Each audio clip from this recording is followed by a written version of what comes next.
எங்கள் வீட்டில் நாங்கள் 2 பொண்ணுங்க. எனக்கு ஒரு அக்கா இருக்கா. என்னோட ஹஸ்பண்ட் வீட்டில் அவர் ஒரு பையன், 2 அக்கா. நான் ஆந்திராவிலேருந்து சென்னைக்கு படிக்கிறதுக்காக வந்தேன். என்னோட ஹஸ்பண்ட் சென்னை தான் நேட்டிவ் எல்லாமே. படிக்கிற இடத்துல எங்கள் 2 பேத்துக்கும் பழக்கமாயிருச்சு. 3 வருஷம் காதலிச்சதுக்கப்புறம் கல்யாணமும் பண்ணிக்கிட்டோம். வீட்டோட சம்மதம் இல்லாமல். லவ்னாலே பிரச்சனை தானே, எந்த பெற்றவங்களும் சம்மதிக்க மாட்டாங்க. அதே போல தான் என் வீட்லேயும் அவர் வீட்லேயும். அதுவும் நான் வேற ஊர், அவர் வேற ஊர், நான் வேற மொழி பேசுகிறவன், அவர் வேற மொழி பேசுகிறவர் அப்படின்னு நிறைய முரண்பாடுகள். படிப்பை முடிக்கிறதுக்குள்ளேயே வீட்டோட சம்மதமே இல்லாம நாங்களே கல்யாணம் பண்ணிக்கிட்டோம். நிறைய ஸ்ட்ரகிள்ஸ் கல்யாண வாழ்க்கை. எங்களோட பாக்கெட் மணி, ஓட்ட ட்ரெஸ், அதோட தான் நாங்க கல்யாணம் பண்ணிட்டு வந்தோம். அடுத்த வாழ்க்கையை மூவ் பண்றதுக்கு எந்த வழியும் இல்ல, பணமும் இல்ல. எங்கிட்ட காலேஜ் போட்டு போறதுக்காக ஒரு பவுன் செயின் இருந்துச்சு. அந்த செயின் அடகு வச்சு ஒரு வீடு பார்த்தோம். வீடு பார்த்து அட்வான்ஸ் கொடுத்ததெல்லாம் போக கொஞ்சம் பணம் இருந்துச்சு. வேலை கிடைக்கிற வரைக்கும் அதுதான் எங்களோட சாப்பாட்டு செலவு. பல நாட்கள் எங்களுக்கு பிஸ்கெட் பாக்கெட் தான் சாப்பாடு. பிஸ்கெட் சாப்பிட்டுட்டு தண்ணி குடிச்சிட்டு எவ்வளவோ இரவுகள் பட்னியாவே தூங்கியிருக்கோம்.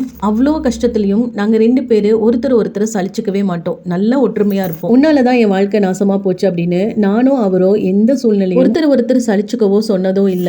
கொஞ்ச நாள் கழிச்சு எங்களுக்கு வேலை கிடைச்சிச்சு. எனக்கு டே ஷிஃப்ட், என்னோட ஹஸ்பண்டுக்கு நைட் ஷிஃப்ட். ஒருத்தர் மூஞ்சிய பாத்துக்கவே மாட்டோம். வாரத்துல 5 நாள் இப்படித்தான் போகும். வாரத்துல 2 நாள் லீவு. அப்பவுமே ஏதாவது ஒரு பார்ட் டைம் ஜாப் எனக்கோ அவருக்கோ இருந்தா அதுக்கு போயிருவோம். வீக்கெண்ட்ல மட்டும் பார்ப்போம். சில விஷயங்கள் எங்களுக்குள்ள ஷேர் பண்ணிக்குவோம், பேசிப்போம். ஆனா எவ்வளவு கஷ்டமா இருந்தாலும் நம்ம மீண்டு வெளியில வந்தலாம். நம்மள வேண்டான்னு சொன்னவங்க முன்னாடி நல்லா வாழ்ந்து காமிக்கணும் அப்படிங்கிற வெறியும் லட்சியமும் எங்க 2 பேத்துக்குள்ளேயுமே இருந்துச்சு. இதுக்கிடையில ஒரு குழந்தை பேபி ஃபார்ம் ஆகி அபார்ட்மே ஆயிருச்சு. அப்போ ஹாஸ்பிட்டல்ல வச்சு அதுல நிறைய ஸ்ட்ரகிள்ஸ் பார்த்தோம். நான் ஒர்க் பண்றது, அவர் ஒர்க் பண்றது, பார்ட் டைம் ஜாப் போறது அப்படின்னு எல்லாத்துல இருந்தும் கொஞ்சம் இன்கம் எல்லாம் வர ஆரம்பிச்சிச்சு. கொஞ்சம் கொஞ்சமா எங்க கஷ்டமெல்லாம் முடிய ஆரம்பிச்சிச்சு. வாழ்க்கை மேம்பட ஆரம்பிச்சிச்சு. எந்த சூழ்நிலையிலும், அவ்வளோ கஷ்டமான சூழ்நிலையிலும் எங்க 2 பேத்துக்குள்ள இருக்கிற அன்பு மட்டும் மாறவே இல்லை. வெறுப்போ சலிப்போ ஏற்படவே இல்லை. அந்த ஒற்றுமையினாலேயே இன்னைக்கு ஒரு சொந்த வீடு கட்டி ஒரு ஆண் குழந்தையோட சந்தோஷமான வாழ்க்கையை நாங்க வாழ்ந்துட்டு இருக்கோம். இன்னைக்கு எங்க பேரண்ட்ஸ் எங்களை நினைச்சு ரொம்ப சந்தோஷப்படுறாங்க. நாங்களா பார்த்திருந்தா கூட இப்படி ஒரு வாழ்க்கையை அமைச்சு கொடுத்துருக்க மாட்டோம் அப்படின்னு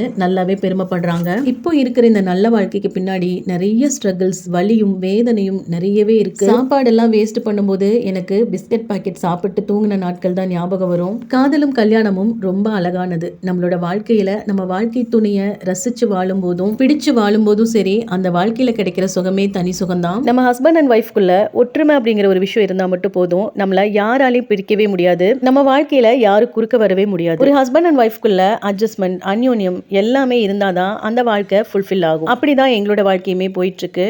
நம்மள பார்த்து இதுகெல்லாம் எங்க வாழ்க்கையில முன்னேற போகுது அப்படின்னு நினைக்கிறவங்க முன்னாடி நல்லா வாழ்ந்து காமிக்கிறது ஒண்ணுதான் நாம அவங்களுக்கு கொடுக்கிற பதிலடியா இருக்கும். இது யூடியூப் சப்ஸ்கிரைபர் ஒருத்தவங்க ஷேர் பண்ண சொன்ன ஸ்டோரி. இது அவங்களுக்கு நீங்க என்ன சொல்ல விரும்புறீங்களோ அது கமெண்ட்ஸ்ல கன்வே பண்ணுங்க.